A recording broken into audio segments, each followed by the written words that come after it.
Okay, so we have our model holding the full profile of authenticated users all set up and ready to go. But you know what? Pulling that information out of the database over and over again, okay, is kind of silly when it's easy to carry it around in one of a couple other ways. So you notice I also have a text file here on cookies. Anybody hungry? Cookies, sessions, and better user profile display. So just to kind of talk, I'm not going to use cookies in this example, okay? But for those that haven't used cookies before, right? Anyone care to explain what a cookie is? Something that's tracked on a website. Yes, that's right. But it's tracked in the client, right? So it's a piece of information that gets sent in the response from a website. If you don't specify a date that it expires, then it will expire with the session, right? Otherwise, you can give it a longer duration, right? And you can access cookies that are sent automatically back with any request to the same website, right? So you can check in code if you get a value in a cookie, okay, they're just a name value pair, right? So you can check if you have one. If you do, you can access that value that came in with a request, just saying request.cookies, and then in a string inside square brackets passing the name for the cookie, and that will get you the value back, right? To write cookies, we just say response.cookies, whatever name we want to give it. It's kind of a dynamic, okay? And we assign value equal to whatever value we want, right?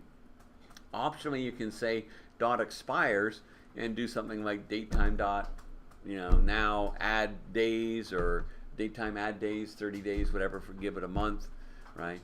Or set it to a very, very long time in the future, makes it virtually a permanent cookie, and will stay there until it gets ever deleted, right? Well, that's cookies. Just to talk about session data. We can store things in the session, right? And that stays on the server.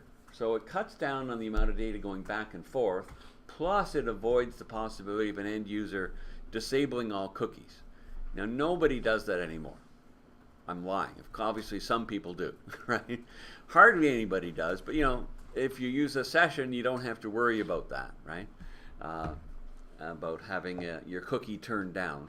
So sessions are a little more reliable. They're also more versatile than a cookie. Cookies are basically strings, although you can serialize and encode information into them as well. But sessions, just out of the box, can hold basically anything, okay? Caution, note, okay?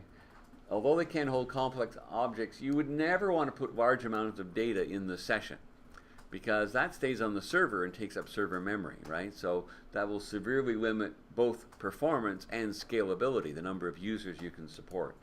But a tiny bit of information, like a small string, things like that, it's not the end of the world if you do tuck that into the session, right? Session is very easy. We just, to write into the session, you just say session and the name, okay? And then assign a value. That value could be a simple string, it could be a number, it could be a complex object, as I said. And to pull it out, you just reference it, session, okay, the name of the name value pair, and the value will be written into whatever your variable is. So very, very easy. So to expand on what we just did in our example, adding our minions, the profile of the minions, right? What we're going to do is we're going to use a session variable to keep track of information about the logged in user that comes from our profile. But by using the session, we don't have to go back to the database every time we want to know, even I'm just going to use the full name, right? So let me just, I'll leave the login partial and the minions controller, but I'll delete these three views because I don't really need them, okay? All right. Now, for some of this, it makes the most sense to add it into the session as a person logs in. Well, that happens in the account controller, right? If we come up to controllers, the account controller's been there all along, okay? And if I just shrink down all the methods so we can just see the names or signatures here, right? You see that for login, there's the get and the post. The post is, of course, where all the actual work is done. So expanding that, right? You can follow through the logic here. It's pretty straightforward. We get a login view model. Okay, this model object has all their login information, right? We ask the sign-in manager, okay, to get a result, and if the result is sign-in success, then yay! Okay, then they successfully have signed in. There's various other choices here for the result in this switch. But we're going to focus on what happens here if they successfully log in. we might want to, at this point in time, pull the profile information out and store it into a session, right? So I might do that in here inside the success, writing a little bit of code that I'll replace this one line with using curly braces because I have multiple lines. Okay, so I need to query my regular DB context. Well, it's not in this controller, right? So I'll take advantage of the using so it gets disposed of right away. So using my regular DB object, okay, I'll just query and go get the minion where the email matches, right? The model, okay, dot email of the user who's logging in. If it's null, then what I'm going to store in my session variable called username, okay, is just the email address. So if I don't have a record, a profile filled out for the user, then we'll just use the regular email like we have always done in the past, right? But if they are there, we can take the FullName property from the minion class and store it in our session variable. Okay. Now, there's also a method here, so I'll just shrink them down again, called register. So the first time they come and register, again, we'll go to the post. Okay, they haven't created a profile yet, right? There is no profile, but that doesn't mean we want to leave our session variable empty.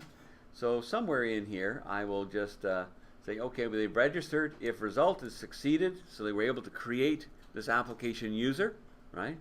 Then inside here, instead of redirecting back to the index, home index, what I'm going to do is two things. I'll modify that spot it goes to, but also we'll start storing. We know they don't have a profile, so I'll just, in my session variable called username, I'll just stick that email address in, just so it's there as soon as they register, right? Otherwise it won't show up till they log out and log in a second time in my session variable. And I'm going to redirect to my details for minions. Well, actually, I should just go right to create, right? Come to think of it. Because that way I prompt them right away as soon as they register as a new user to complete their profile. Yeah, that's an even better change. I'll have to fix my text file. Okay, so that's good in the post. Now also, of course, when they log off, okay, even if they don't, the session will stay alive as long as the browser is still open, right? But if they log off, I want to make sure that the session variable is cleared. So let's just shrink this all down again, and I'll find log off, which I think is a little further down. There we go. Okay. So inside log off, okay, before we redirect back, I will just also add that the session variable that I'm calling username is cleared. It's null, right? And that basically deletes it as well. By setting it to null, it just removes it completely from the session. So that's good. So now I've handled it inside of the account controller. Okay, when I register, okay, we just grab the email because we know that's all we have. Okay, if they're just logging in, we check. Does the profile exist? In that case, instead of just showing the email, I can show the full name because I have that available, right? Okay, and if they log out, we just clear the session variable altogether. All right, well that's good. Now let's come back to our login partial. Okay, what we did earlier is we set it up with our drop-down list, but it still shows, hey, welcome and user.identity get username, right, which just returns the email address. Okay, well instead I'm going to add a little bit of code first, right? Just using an inline if, I'll do it right up here before the unordered list, right? So I'm just going to create a variable called username.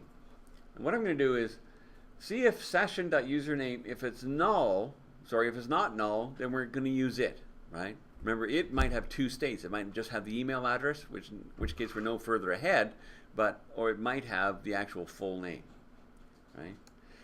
If it is null, right, then we'll actually just pull user.identity.name, which will have the email address. Okay, and then all I really have to do over here, after I say welcome, is just say at username, the name of my variable I just created.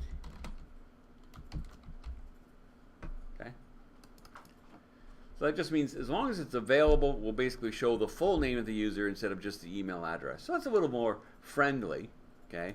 And I'm just giving you a hint that taking advantage of the session object, you can store the whole profile as an object in there and access anything you needed anywhere, okay, from any controller at any point in time, right? So very powerful to have that inside the session itself.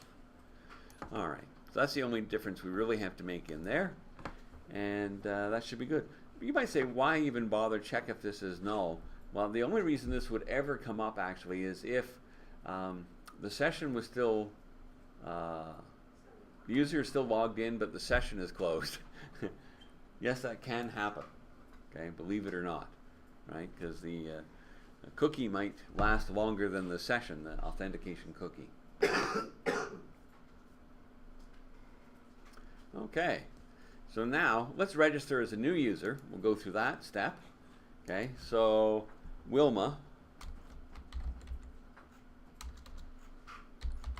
at Outlook,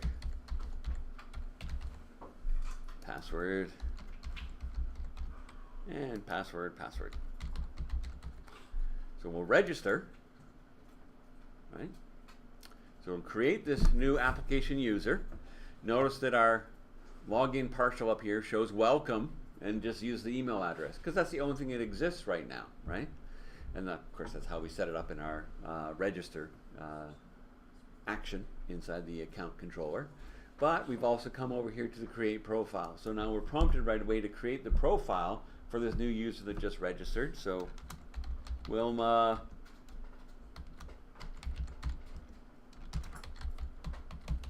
Flintstone, phone number 905, and we'll create the profile. Okay, oh, that's the last thing I wanted to do. I didn't have it in my copy paste file. You know, in the actions of this controller, I should update, okay, if in the create and in the edit actions, I should update so it right away updates the session variable.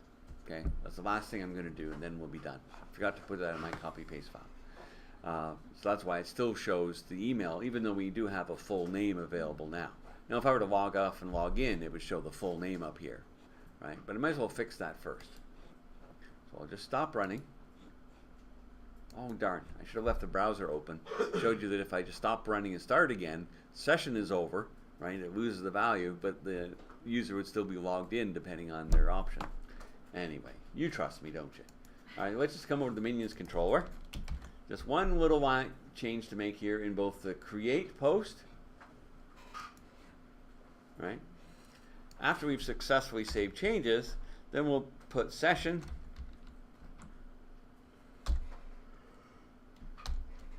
and what I call it, username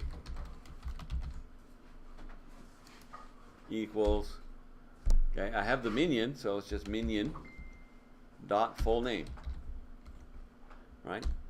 So right away I update the session variable with the full name as I create the profile, and I'll give the exact same line of code here. What if they go in and edit, right, the name? So here in the edit post, after saving changes, I'll update the session variable there as well to the minion's full name. Okay. Should have done that first, but now it's done at least.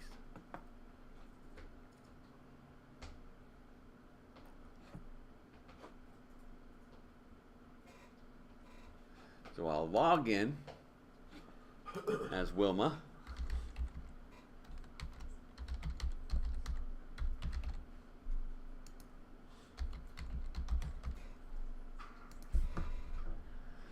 And there, now we have that nice full name showing, welcome Wilma S. Flintstone.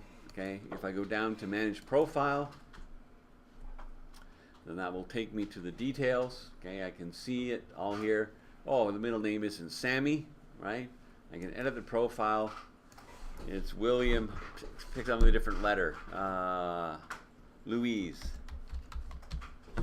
Flintstone, right? And notice the S already changed to an L, right? Because we updated the session variable instantly as we did our edit. So it right away shows the correct name up top here as well in my menu. And if I'm done here, well, I'll just go wherever else I want to in the application. But it opens the door now that we you know, can use a session. We could hold the entire profile in there if we wanted, or just, you know, information like this. So we could use this information anywhere. We don't have to go back to the database anymore just to get it out, right? Of course, we can still go to our change security settings where we could be able to update passwords and so on, right? Often, if you're not going to get involved in external logins and two-factor authentication, you might change that link to go directly here, right? If change passwords the only option, why make them stop there and wonder what all those other things are and why you don't have them? Anyway, I'll let you figure out how to do that. It's very, very easy. Okay. All right. So that's the end of that demo. Oh, I was going to show you. Sorry. We'll register one more new user because of that change I made. Yeah, so we'll register Barney.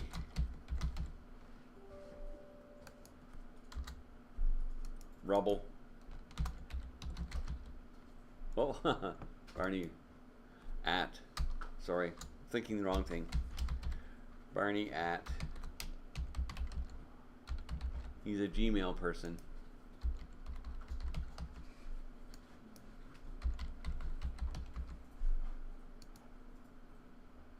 Okay, so see it says Barney there, but if we complete his profile, Barney